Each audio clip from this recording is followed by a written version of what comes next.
दिन की शुरुआत में हमें लगता है कि पैसा अधिक जरूरी है, मगर दिन ढलने पर समझ में आता है कि जीवन में शांति ज़्यादा जरूरी है। नमस्कार, गुड मॉर्निंग, बहुत बहुत स्वागत है आप सभी का स्टडी विद ज्ञान प्रकाश में। दोस्तों, आज है 11 जुलाई, दिन है शनिवार का। शुरू करेंगे आज की मॉर्निंग न्यूज़।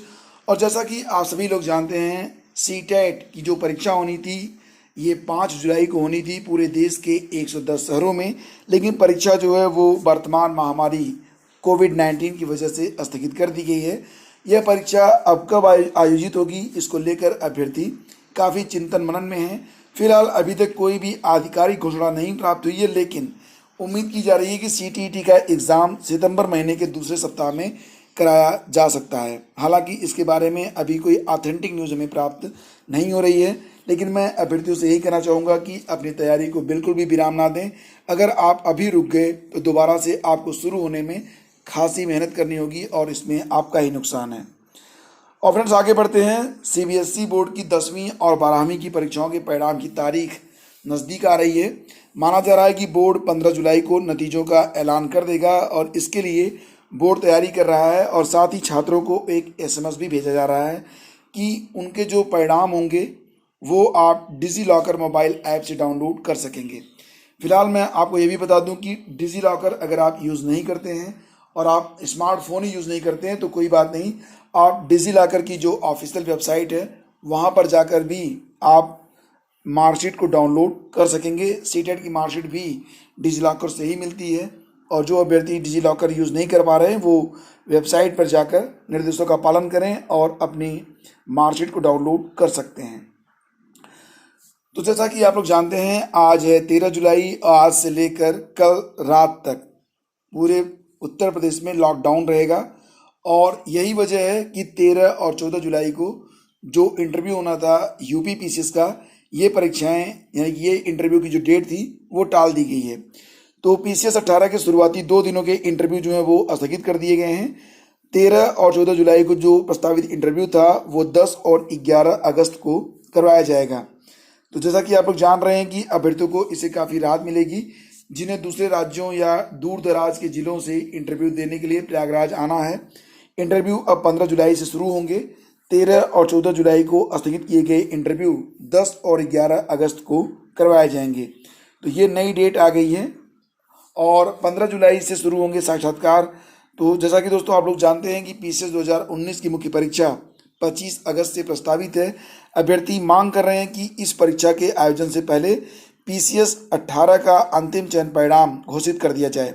हालांकि पीसीएस 2019 में स्पर्धा कुछ कम हो और अभ्यर्थियों के लिए चयन के अवसर बढ़ सकते हैं, इसलिए कोशिश की जा रही है कि 25 अगस्त से पहले पीसीएस 2018 का जो इंटरव्यू है उसे कंप्लीट करके फाइनल रिजल्ट डिक्लेयर कर दिया जाए।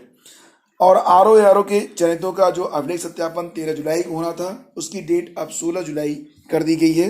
जैसा कि आप लोग जानते हैं कि पूर्व में 27 मई से 6 जून तक आयोजित अभिलेख सत्यापन की प्रक्रिया में जो अभ्यर्थी वंचित रह गए थे उनको राहत देते हुए अब उनको 13 जुलाई को बुलाया जाएगा। लेकिन 13 जुलाई को बुलाया गया था, लेकिन 10 जुलाई को रात 10 बजे से 13 जुलाई को सुबह 5 बजे तक प्रतिबंध घोषित हो जाने के कारण अभिलेख सत्यापन अब 16 जुलाई को कराने का निर्णय लिया गया है। और एलटी ग्रेड शिक्षक भर्ती के तहत चयनित जो अभ्यर्थी पूर्व में आयोजित अभिलेख सत्यापन की प्रक्रिया में शामिल नहीं हो सके थे, यूपीपीएससी ने उन्हें एक अन्य अवसर देते हुए 13, 14, 15 और 16 जुलाई को अभिलेख सत्यापन के लिए आयोग में बुलाया था। लेकिन शुरुआती 2 दिनों यानी कि 13 और 14 जुलाई को प्रस्तावित अभिलेख सत्यापन की प्रक्रिया लॉकडाउन के कारण स्थगित कर दी गई है।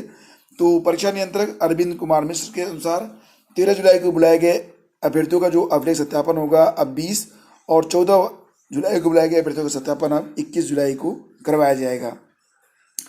इंटर बीए के अंक गलत भरने वालों को राहत नहीं मिली है। 69,000 शिक्षक भर्ती में ऑनलाइन आवेदन में इंटरमीडिएट और बीए के अंक पिता की जगह माता और माता की जगह पिता का नाम भर देने वाले अभ्यर्थियों को हाई कोर्ट ने राहत देने से इनकार कर दिया है। आवेदन फॉर्म की गलती सुधारने का मौका देने के लिए दाखिल दर्जनों याचिकाएं हाई कोर्ट ने खारिज कर दी। कोर्ट ने कहा कि भर्ती के विज्ञापन और शासनादेश तथा आवेदन भरते समय निर्देशों में स्पष्ट है कि आवेदन फॉर्म एक बार सबमिट होने के बाद किसी भी दशा में सुधार का मौका नहीं दिया जाएगा।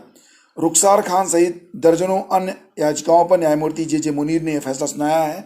प्रदेश सरकार के अपर महाधिवक्ता यमसी चतुर्वेदी और बेसिक शिक्षा परिषद के अधिवक्ता विक्रम बहादुर सिंह ने याचिकाओं का प्रतिवाद किया। तमाम अभ्यर्थियों ने याचिकाएं दाखिल कर कहा था कि सहायक अध्यापक भर्ती का आवेदन करते समय उनसे मानवीय त्रुटि हुई है।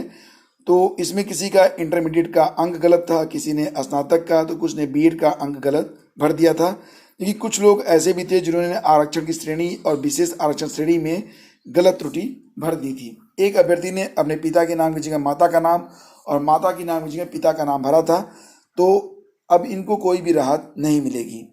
तो फ्रेंड्स, ये थी आज की सारी अपडेट्स और मैं आप लोगों से बस यही कहना चाहूँगा कि लॉकडाउन हो या फिर जीवन की कोई भी परिस्थितियाँ हों, सिर्फ आपके कर्म ही हैं जो आपको बुरी स्थितियों से अच्छी स्थिति में ले जा सकते हैं। और मुझे लगता है कि अगर आपके हाथ में पेन है और आपके पास किताबें हैं तो ईश्वर ने आपको एक बहुत बड़ा वरदान दिया है।